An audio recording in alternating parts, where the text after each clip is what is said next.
Good afternoon, ladies and gentlemen. Thank you for being here. I apologize for the delay this afternoon.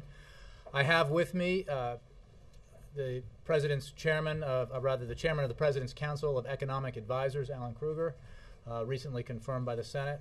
He is here to discuss with you the economic importance of the payroll tax cut, extending and expanding it into next year, as well as the importance it has had to our economy and to 160 million Americans this year. So what I would like to do is have him go at the top for you to address whatever questions you have on the policy issues to him. You may have some political questions which are more appropriately directed towards me. I will remain here to take them for you, from you rather. And then I will let Alan go back to his important and difficult work, and then I will remain to take questions on other subjects. With that, I give you Alan Kruger. Thanks, Jay. I thought I'd say a few words about how the economy is doing and the importance of extending and expanding the payroll tax cut. This is a critical time for the economy, and I think it's a time where the economy can use more medicine to strengthen and sustain the recovery. As you know, a year ago, the Congress passed and the President signed a 2 percentage point reduction in the payroll tax. That tax cut has provided important support for the economy, especially at a time when the economy was hit with some shocks, such as rising gasoline prices and supply-side shocks from the earthquake in Japan, problems in Europe. The President has proposed expanding the payroll tax cut to 3.1% on the employee side, as well as cutting payroll taxes for employers, focusing the payroll tax cut for employers on small businesses and businesses that are expanding. I think the economic argument for these proposals is quite compelling. I think across the spectrum of economists, you would find support for applying this type of medicine to the economy now. The economy has been recovering. We've had 9 quarters of growth, but the pace of growth has been moderate. We still have a great many underutilized resources. Unemployment rate is still 9%. We still have underutilized factories and resources. Fundamentally, the economy is facing weak aggregate demand. That economists speak for not enough spending in the economy. And I think you can trace the reasons for the weak demand directly to the problems that caused the economic crisis. Families borrowed too much in the run-up to the crisis. They're now paying down debts. We had a severe bubble in the housing market, and residential construction has been quite flat in the recovery, really unprecedented to have a recovery where residential construction has not been increasing. And then on top of that, state and local governments, which retained employees when they were getting support from the Recovery Act, have been laying off workers. So I think those are the reasons why the recovery has not been stronger. And at the same time, I think it's important to provide insurance for the economy against further shocks, possible shocks down the road. If the payroll tax is not extended, then the typical family with $50,000 in earnings would face a $1,000 tax increase starting in January. What the President has proposed is extending that tax cut and expanding it so the typical family would have about a $1,500 tax cut. And as I mentioned, other components in the Jobs Act, the employer side tax cuts, as well as extending unemployment benefits. So with that, I'm happy to take some questions. Ben Feller. Thank you very much. Are you asserting that the extension of the cut would actually make the economy better, or are you just saying that allowing it to expire would make the economy worse? I think both are true. The President proposed extending and expanding the tax cut, so the beneficial effect that we saw from the last round would be larger. I also think that the tax cuts on the employer side are particularly well designed. The CBO has concluded that the type of incremental payroll tax that the president has proposed has pretty high bang for the buck compared to other things that can be done to strengthen the economy.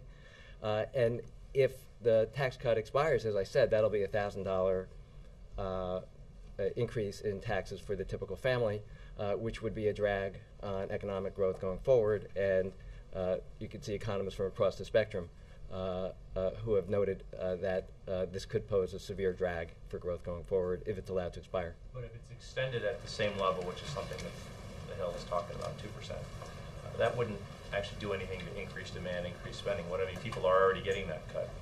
Well, compared to letting it expire, it certainly would support the economy. In terms of unemployment insurance, the extension, if we can just do, because that's the other part of the president seems to be talking about, if failure to extend that, would that have a similar effect on aggregate demand? You know, if you look at CBO's list, I think they looked at 11 different policies that are currently being considered. Extending unemployment benefits, they concluded, had the biggest effect on the economy per dollar spent. And the unemployed tend to have a very high propensity to spend their benefits because they face bills and little income coming in, running down savings. So I think extending unemployment benefits as well would help to support the recovery going forward.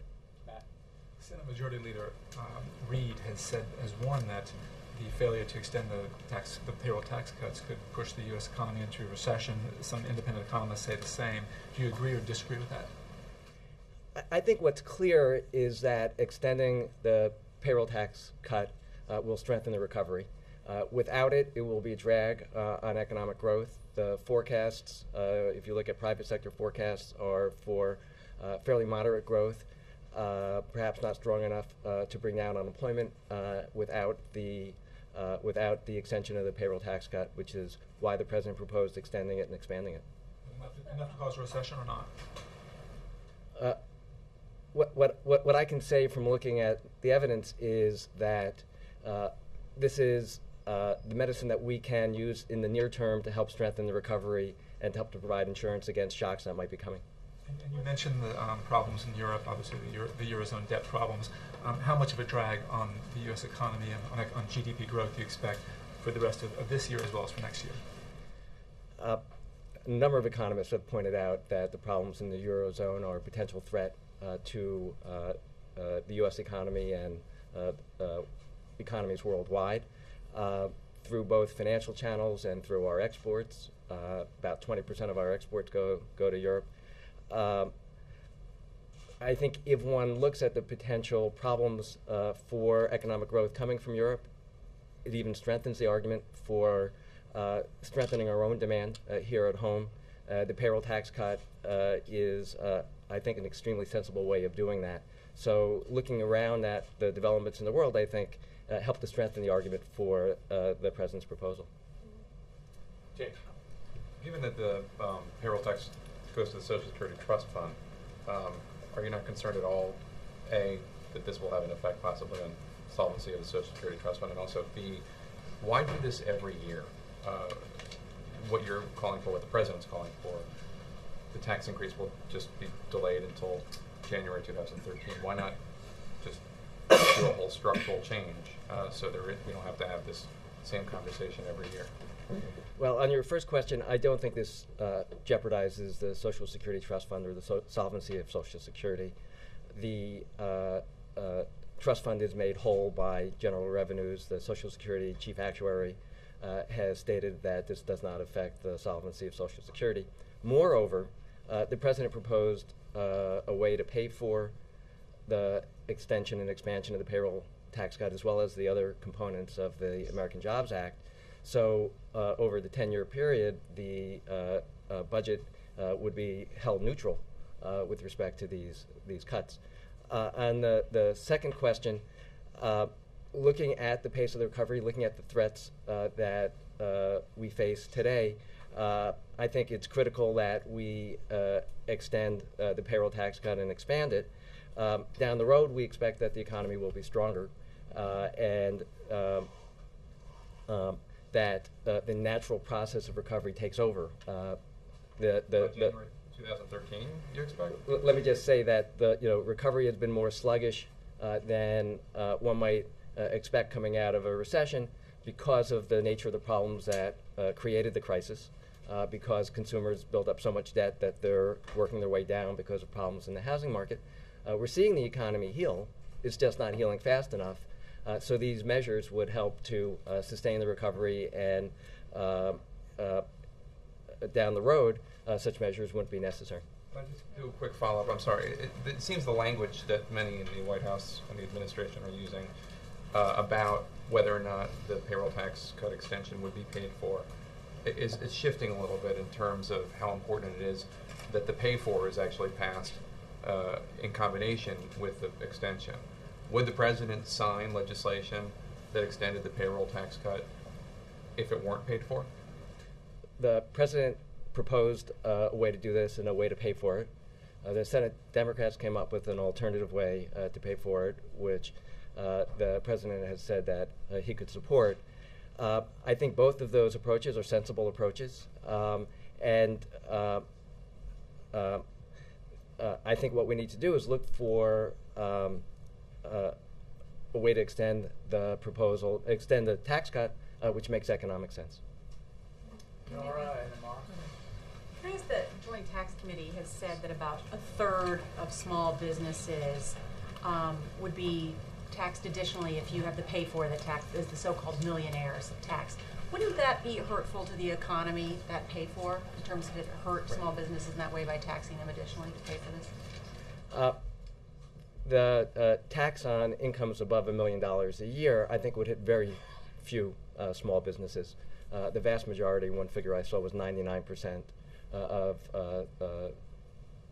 individuals with small business income would not be affected by this. So the vast majority of employers would be unaffected by what was proposed to pay for the payroll tax extension. Mitch McConnell has said that you're proposing to put a permanent tax on millionaires in exchange for this temporary tax cut. What would be the effect of the surtax on millionaires, the economic effect? Well, the way to analyze economic effect is to say, when does the tax cut take effect? When does the tax increase to pay for it take effect? Those are not at the same time. The tax cut would be immediate. It would be for virtually all working families, focused on families with moderate incomes. So then look at what's the marginal propensity to spend out of income for the different groups that are affected by the tax cut and the way that it's paid for. The families that would be affected by the tax cut tend to have a higher marginal propensity to spend, which would provide more support for the economy right away. Those in upper income groups with incomes above $1 million a year tend to have a lower marginal propensity to consume. So I think if you're thinking about how is this going to affect the economy in the short run and the long run, this is the right fiscal path for strengthening the economy now and ensuring that it's done in a fiscally responsible way. And can you just clarify something? You said it would be a $1,000 tax increase if this isn't passed, but it would be a $1,500 tax cut if it is? How can that be? The question is what baseline do you use? So if you compare the status quo, if the payroll tax cut is not extended, that would mean starting in January an increase in payroll taxes for virtually all workers of 2%. For a family earning $1,000, earning $50,000, that equates to a $1,000 tax increase. What the president has proposed is extending and expanding the payroll tax cut, so the 3.1% compared to if it's allowed to expire. Let's do Ed and Laura. And just ask, President wants to extend unemployment benefits. You did a study a few months ago suggesting the longer people are out of work, the less time they end up spending looking for work. So how does that square with trying to give people more benefits and stay unemployed longer? And I hope you've read the study. That's all right. But it was written about extensively. So there's a lot of research on the effect of extended unemployment benefits more generally. I think there's a fair amount of consensus in the economics profession that there are trade-offs involved, that particularly if you look at normal times when we're close to full employment, that higher benefits or extended benefits do have some effect on search activity. That effect is greatly reduced now when we have over 4 job seekers for every vacancy. The effect of any individual perhaps taking more time to find a job that's suitable for him or her is going to have less effect when there are other job seekers available for those positions. That's on the one hand. On the other hand, another effect of unemployment benefits is that it provides critical income support for families when they're going through a very difficult time. I mentioned earlier that the unemployed tend to have a high marginal propensity to spend out of the benefits that they receive to pay for their mortgages, and that helps to prevent foreclosures and pay for food and so on, which supports the economy more generally. The CBO, when it looked at this and weighed these different factors, came to the conclusion, which I think is a sensible conclusion, that extending unemployment benefits provides the biggest bang for the buck in terms of strengthening consumption in the economy and creating jobs, taking all of those factors into account. Laura. Thank you. I want to follow up on Jake's question, which was whether the White House would accept a payroll tax cut or the UI extension without it being paid for. You mentioned that the president had a proposal and that the Senate Democrats have a proposal and that they're both make sense. But I think what I'd like to know is whether it would be okay to do it without either one of those, and just would that be one acceptable outcome given the economics involved? You know, I don't want to go into what might happen when the Senate still hasn't voted on the bill that Senator Casey has proposed. They're going to vote on that later this week.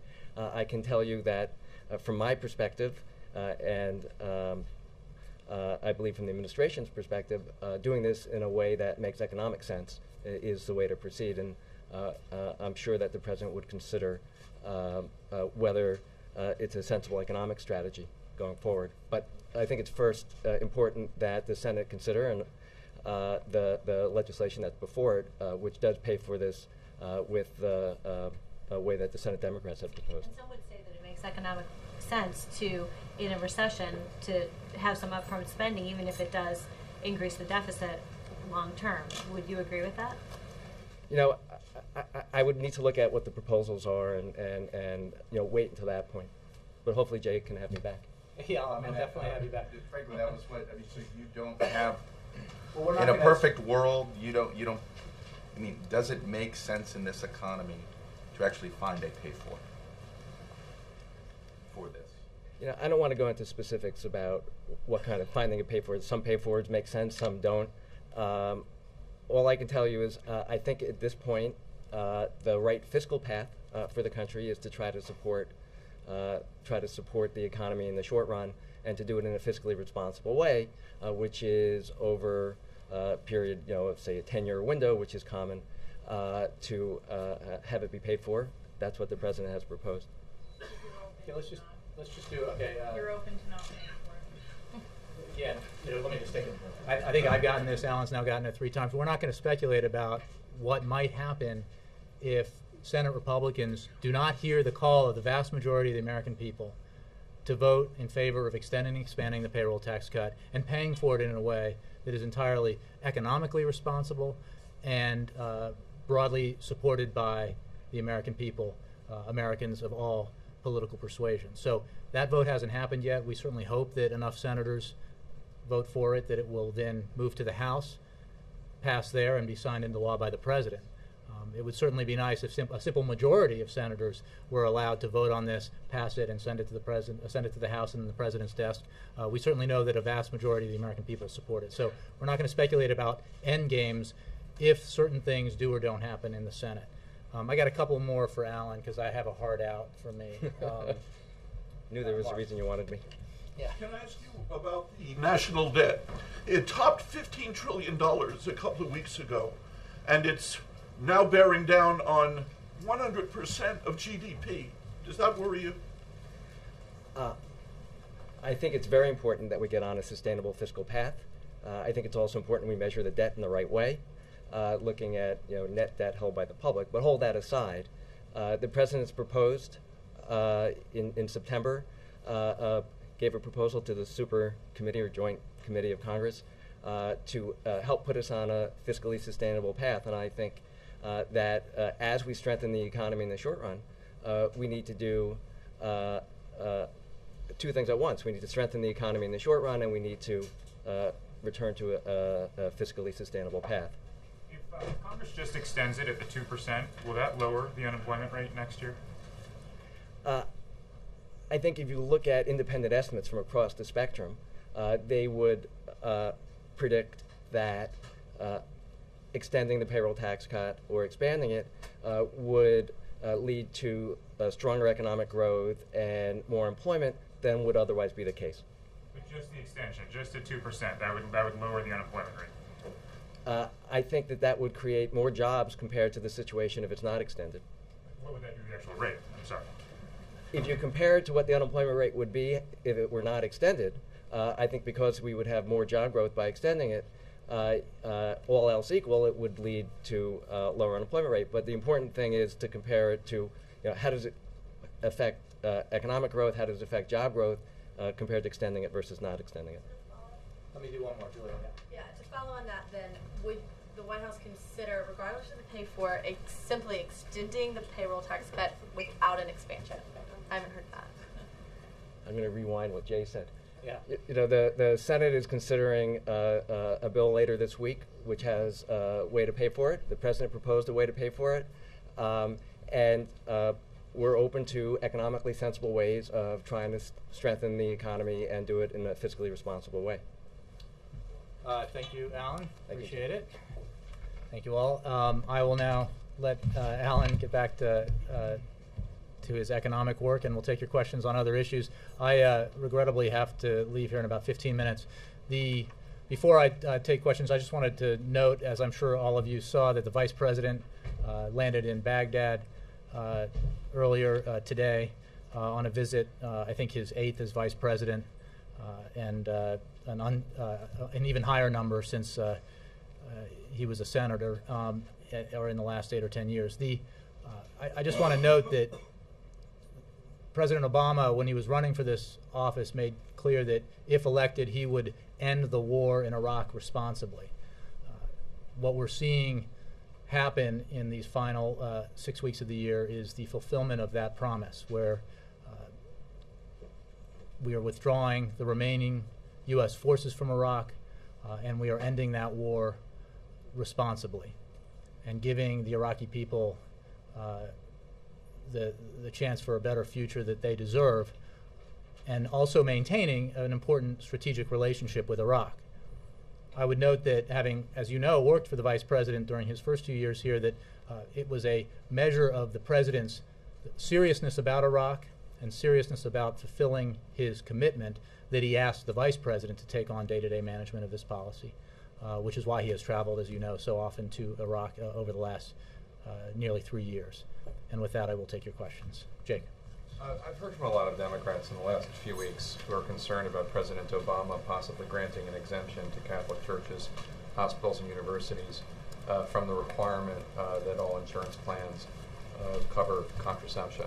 I'm wondering if you could shed any light on this decision. I know the President has not yet made a decision, but I think these Democrats, a lot of them in the abortion rights community, are concerned that this is even being discussed. Could you explain why the President is considering an exemption and what's going into his decision making? Well, part of the process, Jake, as you know, was seeking and receiving public input before the guidelines that were announced by the Secretary of Health and Human Services would go into effect. That process did result in public input, and as well as resulted in numerous comments from various folks who have concerns with about this issue.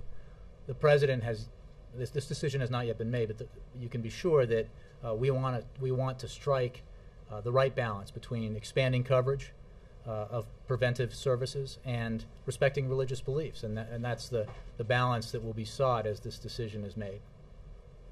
Ben. Believe it or not, I had a quick follow-up on the payroll tax. Sure. I know you don't want to comment about a Senate vote that hasn't happened yet, and I'm not asking about that. I understand your point on that. What I'm asking is about the President's point when he unveiled the payroll tax idea on the September speech. He said then that every idea in his plan will be paid for, and he has said it maybe dozens of times since then. I'm just wondering if he stands by that he has proposals, including this payroll tax extension. He wants the Congress to pass them, and he wants them to be paid for. I will repeat what Alan said and add a little bit to it. As you noted, in September, the President put forward a comprehensive proposal, the American Jobs Act, that included within it the extension and expansion of the payroll tax cut for 160 million Americans.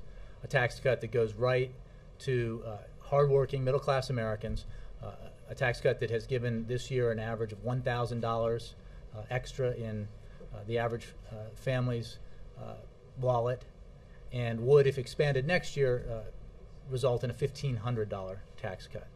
That's very important for those families to help them make ends meet as we continue to emerge from the worst recession in our lifetime since the Great Depression.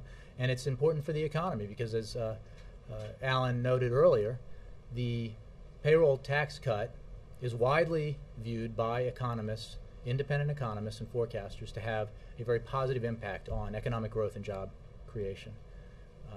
The President believes that the best way to do this is the way that he put forward, with the pay-for that he put forward. He also believes that the pay-for the Senate Democrats have put forward meets the principles that he laid out, and he looks forward to the Senate voting on the proposal that Senator Casey has put forward later this week.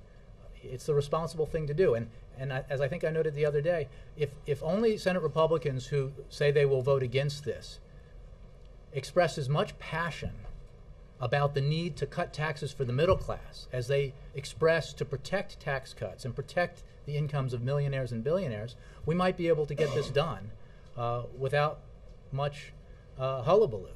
I mean, this, after all, is anyone here surprised that we're in a debate with Republicans about whether or not to cut taxes is the right thing to do for the middle class?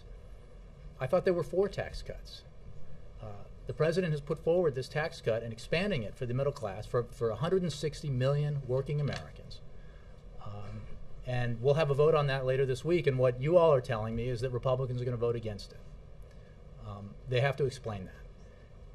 And the reason they're going to vote against it, they say so far, is because they don't want it to be paid for in a way that the vast majority of Americans support, that asks millionaires and billionaires to pay a little bit extra.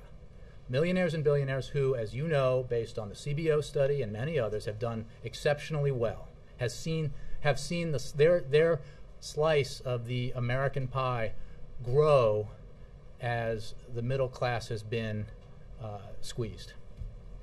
So we certainly hope that Senate Republicans will hear the call of their constituents, reconsider their vote later this week, and pass this with more than 60 votes and send it to the House. Nothing you just said responds to Ben's question, which was, does he still stand by his statement? The President, that is the President's preferred choice. You're asking me to, if only it were the case that what this President wanted, he got in whole and in full. And certainly that's what we would ask of the Senate, that they would pass the American Jobs Act in its entirety as written by the President, proposed by the President. Unfortunately, thus far, this has not happened. We have had one modest but important success working with the Congress on one element of the Jobs Act, and that was the assistance to veterans, to hiring veterans. We hope that Congress will act on the payroll tax cut and expansion. I'm not going to speculate about what Congress might do, and as Alan said, what pay-fors they might come up with if they vote this down, this very responsible provision or proposal that will come forward in the Senate later this week. Ed? You can't say whether the President would sign a bill that is. I'm not going to. We don't know what the end game is yet, and there is no value in this process, or ultimately for the American people who want and deserve this tax cut, to negotiate an end game here before we've even had a vote. So I'm not going to go any further on that. Ed? You do it all the time. You put out veto threats. Well, I don't have a bill. The bill that Ben is talking about and others have now asked on a variety of occasions, a hypothetical bill that puts forward either an extension or an expansion of the payroll does not yet exist. We put out SAPs when there are bills to put out SAPs on. The idea of rolling back the There is a bill on in the Senate that will be voted on later this week, and we fully support that bill. Ed. I want to make sure before we lose you, we get you reacting to Iran. The UN Security Council condemned the fact that the government there did not help secure the British diplomatic offices. I wonder if you could react to that, but also, has the president instructed any U.S. personnel to do anything with U.S. embassies around the world and other hot spots? Is there any concern about U.S. embassies around the world? I don't have any announcement to make with regard to the second part of your question. You might want to check with the State Department, but I'm not aware of anything with related to the events in Tehran. I put out a statement earlier today, as you know, that saying that the United States condemns in the strongest terms the storming of the British embassy in Tehran. Iran, as every other country has a responsibility to protect the diplomatic missions present in its country and the personnel stationed in them. I would also note that Iran has a responsibility to protect diplomatic personnel, not just to protect them, but not to try to assassinate them, which was another issue that we dealt with not too long ago. So Iran's behavior outside of international norms is well established, and this is another item in the catalog of particular transgressions that the Iranian regime has perpetrated over the months and years, and we strongly condemn it. Very quick follow-up. You note the storming of the diplomatic offices, the embassy, but also the attempted assassination of the Saudi ambassador. Does that not suggest that sanctions, while they've hurt the Iranian economy, they have done nothing to stop Iran from operating outside international norms? Well, what we know, Ed, is that we have built an unprecedented international coalition behind the effort to isolate and pressure Iran, to get it to change its behavior, to prevent it from pursuing nuclear weapons. We have made, through that effort, the choice ever more starkly clear to the Iranian regime that faces them, which is further isolation, further pressure, further scorn in the eyes of the international community, or a decision to get right with the world, to live up to its international obligations and fulfill its responsibilities. We have recently, as you know, put forward even tighter sanctions on the Iranians, so have other of our partners internationally, and we will continue in that effort in a variety of means, not just through sanctions, to isolate and pressure Iran. The president is now in a TV ad speaking to camera saying the 2012 campaign has begun, and I know yesterday you guys were pushing back very hard on this concept of it just being a coincidence how many swing states the president has been. But tomorrow you're going to Scranton, Pennsylvania, a swing state. How is this not just a straight up political Well, fight? you are an expert, there's no question, Chuck, on how this works. But we did win Pennsylvania by double digits. I suppose that it might be a swing state next year. You know more about this than I do. The point I made yesterday, which I think bears repeating, is that Virginia's 10 minutes away from the Oval Office. Every president, including this one, makes a lot of visits to Virginia to get out of Washington. This president has. Because he also happened to have won Virginia in 2008, it is now viewed as a battleground state. Every president ought to be able to travel everywhere in the country. It's part of his responsibility, serving the American people, to get out and be among them and to speak with them about his agenda or her agenda. This president will continue to do that. It is also true that we are moving forward in what will be a presidential election year, and this president is running for re-election and fully intends to carry out his role as a candidate and to win re-election. And so that process is also underway, but it is a separate process. And at this point, because the president faces no primary challenger, and the president has enormous responsibilities as president to fulfill, principally to do everything he can, both legislatively and using his executive authority to grow the economy and create jobs. He is overwhelmingly focused on that task and not on campaigning. How much time is he focused on the campaign on a given day? On a given day? I can't do it on a given day. I would say on a given week about 5% of his time. Let me get to Stephen, who's patiently... What does the administration think about Russia's statement that it's time for an end to ultimatums to Syria? And it certainly seems like Russia is acting directly against the U.S. and Arab League bid to further isolate Damascus? Well, I would say a couple of things. One, as I noted yesterday, the chronology here with regards to Syria, I think, tells a very significant story about growing international consensus that the Assad regime has behaved reprehensibly rather. It has perpetrated gross violations of human rights against its own citizens. It has used excessive violence and force against its own citizens.